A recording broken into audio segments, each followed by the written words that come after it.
माँ बेटे का रिश्ता ऐसे नाजुक तंतुओं से बना होता है जो जरा से झटके से अपनी गरिमा खो देता है। प्यार को मापने के लिए पूरी दुनिया में कोई भी बैरोमीटर नहीं बना है। प्यार के रूप अनेक हैं। ये जिससे जुड़ जाता है उसी का हो जाता है, उसी के साथ उसी रिश्ते में परिवर्तित हो जाता है जैसा हम दिल से चाहते हैं। प्यार वह शब्द है जिसमें ईश्वर की संपूर्ण कायनात समाई हुई है। इसी प्यार के आधार पर हमारे कोमल रिश्ते निरंतर चलते रहते हैं। रिश्ते को बांधने के लिए किसी की अनुकंपा की जरूरत नहीं होती है। यह तो हृदय के अंदर से ही स्वतः ही फूट पड़ते हैं। जिस प्रकार संसार में बहन भाई का पवित्र रिश्ता होता है, वैसा ही पवित्र रिश्ता माँ बेटे का होता है। बेटा अपनी बात बहन के बाद माँ से ही शेयर कर पाता है। पिता से बात शेयर करने में बेटे को अवरोध सा लगता है, किंतु माँ से बात शेयर करने में बेटे को कोई भी अवरोध नहीं आता है। निसंकोच वह हर बात को माँ से शेयर करता रहता है। यही क्रम सदियों से हर घर आंगन में रहा है। आज के परिवेश में हम ऐसे होते जा रहे हैं जहाँ संवादहीनता प्रारंभ हो गई है, जिसके कारण हम दूसरों की दुखती रग को नहीं समझ पाते हैं। उसके अंदर क्या चल रहा है इसको हम नजरों से नहीं भाप पाते हैं, जिसके फलस्वरूप हम ऐसे असहनीय दर्द के आगोश में आ जाते हैं जिसका मलाल हमें अंतिम समय की बेला तक रुलाता है। माँ बेटे का पवित्र बंधन हवा का एक मदमस्त झोंका अपने आंचल में कहाँ बहा ले जाता है, उसे खोकर हम कलपते रह जाते हैं।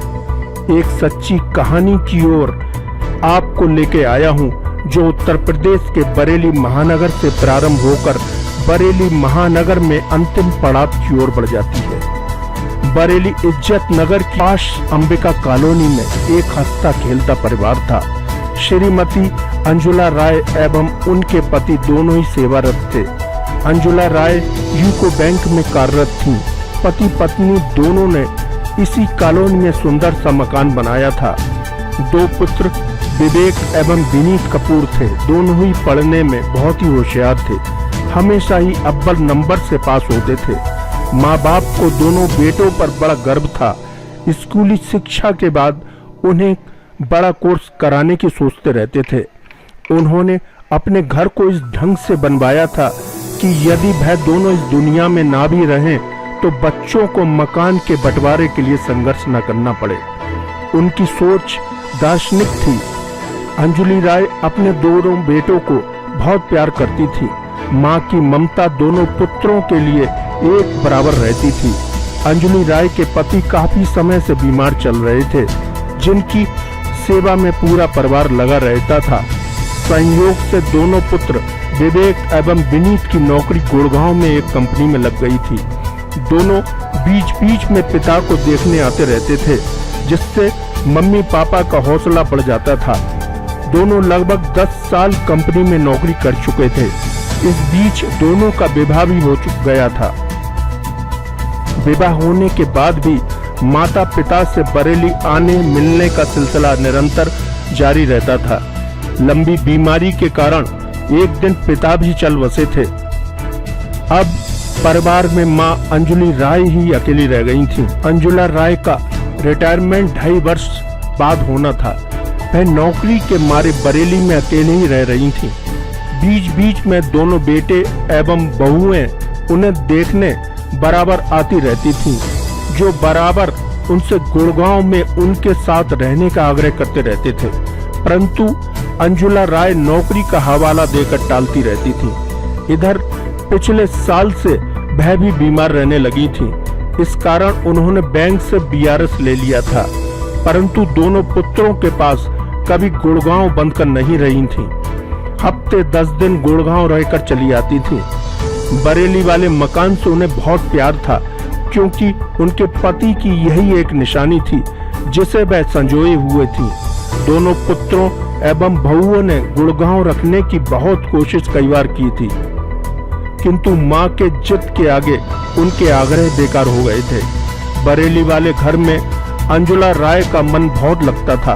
पति के द्वारा लगाए गए पेड़ पौधों से अकेले में घंटों बातें करती रहती थी। उनकी हर याद को उन्होंने अपना हमसफर बना लिया था। इतने बड़े मकान में वह पति की याद में जिए चली जा रही थी। घर में कभी मन उदास हो जाता था, पड़ोस में चली जाती थी। पड़ोसी भी समझाते रहते थे, बेटों के पास जाने को कहते रहते थे, किंतु अंजुला राय पर उनकी बातों का असर नहीं होता था। इन्हीं बातों से कभी कभी वह पड़ोसियों तक से नाराज हो जाती थी। अब तो उनसे कोई बात तक नहीं करती थी। दोनों पुत्र एवं दोनों बहुएं उन्हें बहुत प्रेम करते थे। जैसे ही सुबह होती थी, गुड़गांव से उनके फोन आने शुरू हो जाते थे। ये सिलसिला देर रात तक चलता रहता था। दोनों पुत्र माँ की पल पल की जानकारी लेते रहते थे। जब तक फोन पर माँ की आवाज नहीं सुन लेते थे, रात का खाना नहीं खाते थे। दोनों की मजबूरी नौकरी थी जो बरेली नहीं मिल सकती थी। नौकरी के मामले में बरेली बहुत पिछड़ गया था। राजनेता वर्षों से इसी जिले में जीत कर बराबर आ रहे थे, किंतु उन्होंने कभी जिले के विकास के विषय में सोचा ही नहीं था।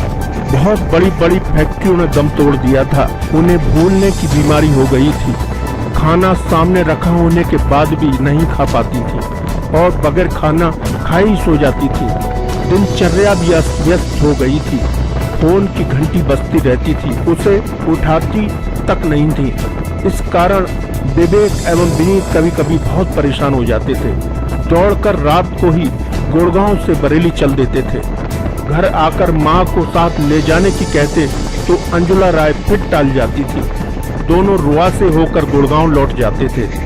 गुड़गांव जाकर उनका मन माँ में ही पड़ा रहता था। धीरे धीरे वह नॉर्मल होने की कोशिश करते रहते थे। अपनी सास की तबीयत को लेकर दोनों बहुएं भी बहुत परेशान रहती थी। उनकी समझ में कुछ नहीं आता था कि कैसे इसे हल किया जाए। धीरे धीरे समय बढ़ता चला जा रहा था। अंजुला राय को एकांत ने घेरना प्रारंभ कर दिया था।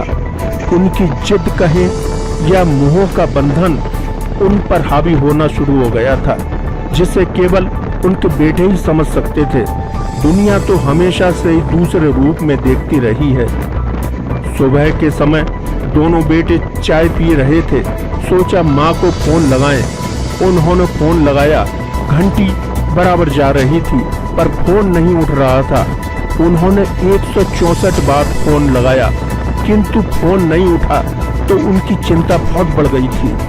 पड़ोसी को फोन किया तो उसने बताया, तुम्हारी मम्मी सुबह से घर से बाहर निकली ही कहाँ है? चलो मैं एक बार देख कर आती हूँ। पड़ोसी महिला ने कई बार आवाजें भी दी, दरवाजा भी पीटा, कोई भी आवाज नहीं आई। तो उसने रिवर्स फोन विनीत को किया और बताया, दरवाजा नहीं खुल रहा है विनीत, और कोई आवाज भी नहीं आ रही है। तब विनीत ने दरवाजा तोड़ने को कहा था। आनंद फानन में कारपेंटर को बुलाया गया था। जब दरवाजा टूटा तो अंदर का नजारा दिल को दहलाने वाला था। अंजुला राय ने दुपट्टे का फंदा बनाकर डाल लिया था। दुपट्टे का दूसरा सिरा कुंडे में बंधा हुआ था। एक तरफ उनकी गर्दन फंसी हुई थी।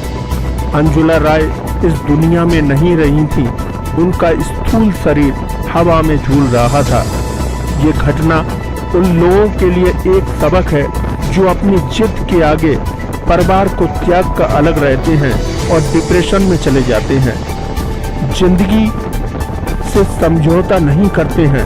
मोह करना ही है तो उससे करें जो हर आंसू को अपनी हथेली पर अमृत बनाकर रखना चाहता है।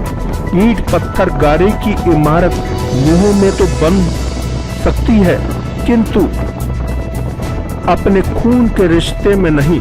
संसार का सबसे बड़ा रिश्ता खून का रिश्ता होता है, जिसे पहचानने की बहुत जरूरत है। इंसान दुनिया में अकेला अवश्य आता है। रिश्तों में जब बंध जाता है तो रिश्तों की डोर उसे संजीवनी देती रहती है। जीवन जीने का हौसला रिश्तों से ही मिलता है। अकेलेपन का